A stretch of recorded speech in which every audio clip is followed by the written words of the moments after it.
All right, so pricing isn't going to help if you don't get actual work. So how do you get the work? Is by doing sales. Sales, what is there to know? Well, this is well covered by many, many, many people. You can always buy, 5,000 books on how to do sales and do sales courses. And honestly, sales is not as complicated as you might think.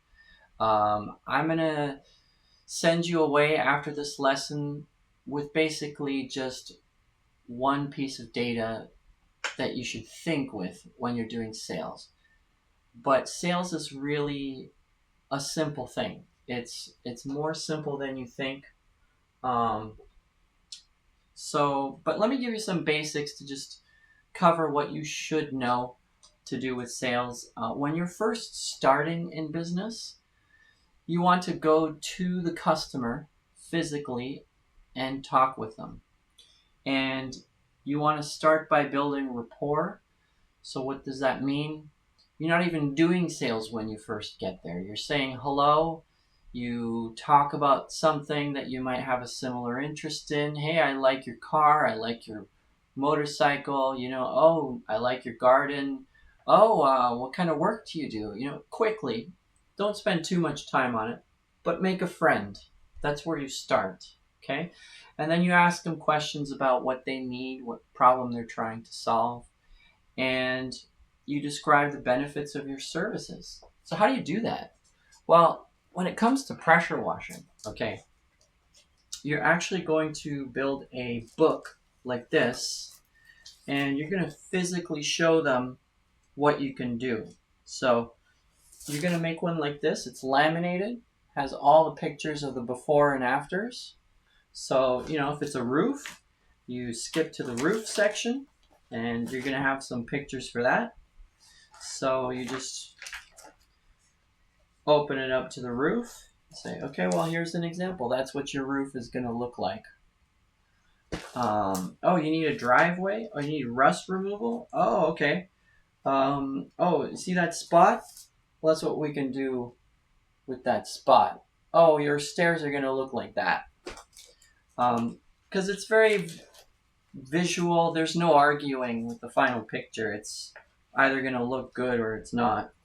And, you know, pool cage. Okay, you want your roof to look like that, brand new? That's what it'll look like. And that's really going to have a good impression when you're doing in-person sales. Okay?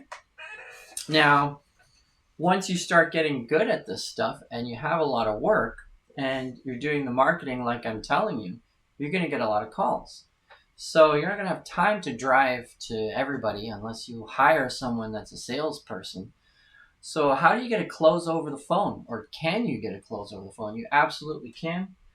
And what you do is basically there are two websites. You're going to look up the house on Zillow first. So as before, while you're on the phone, you type in the address, 555 Doesn't Exist Street, and you add Zillow, and you're going to get the dimensions of the house. How big is it? How much square footage are you dealing with? And you can kind of see pictures right away. And then your second resource is going to be Google Earth. So you type into your Google search, you type in Google Earth, and up here you put the address, and it'll zoom right into the house from space, and you'll kind of see a 3D view. And then you click this 3D button, 3D, and it's going to make it so you can see it from all angles. And you go around and you get a good idea, and you can start closing jobs on the phone. You're going to get less closes on that phone. But if the job is big and he's interested in the whole house, keep in mind you do want to upsell him with a bundle discount. Go in person and close it in person because it's more of a big deal. If it's a few driveways, just close them over the phone.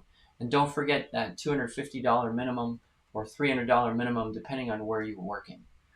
Okay, but what is the one thing that you really should take away from this lesson if you're going to do sales? Well, just remember one thing. you have to ask for the close. Okay?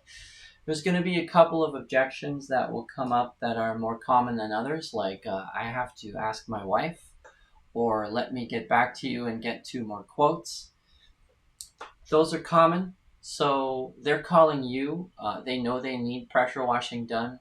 So with the wife, you kind of have to stop that at the pass. Already ask, who's going to be the decision maker. But, still ask for that close if you can. There's ways to do it.